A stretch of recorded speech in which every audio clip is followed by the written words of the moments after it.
Anak, kakain na tayo? Paghahain na kita. Pati, sabihin mo naman sa kasambahay natin, kakain na kami ng anak ko. Oo, Insan. Nakapagluto na sila kanina. Magpapahain na lang ako. Talaga? Sige. Mami, sasamahan ko na lang po kayo kumain na. Pero hindi po ako kakain kasi busog na busog pa po talaga ako eh. Ha? Siguro, nag-enjoy kang kumain kasama ng Nanay Isabel mo, no? Kung sa bagay, kasalanan ko rin naman eh.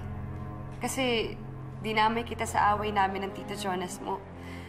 Kaya siguro, mas pinili mo magstay na lang sa kanya. Or siguro, mas importante talaga sa akin si Isabel. Kahit ano pang sabihin ni Scarlett sa kanya, alam na natin yung totoo. Kung pwede sana, hayaan mo muna si Scarlett. Dahil talaga naapektuhan siya dito. Bakit? Ako rin naman ah. Alam mo ba ilang taon niyang pinamukha sa akin na wala akong karapatan kay Catherine? Gusto ko, humarap ako ngayon sa harapan ni Scarlett at ipamukha ko sa kanya na parehas na kami ngayon ng kalagayan kay Catherine. Isabel! Jonas. Kaya mo na si Isabel. Kilala mo naman siguro siya, di ba? Hindi mo na siya mapipigil pag alam niya yung mga gagawin niya. Hindi po, Mami. As much as I could nga po, pantay po yung pagtingin ko sa inyong dalawa.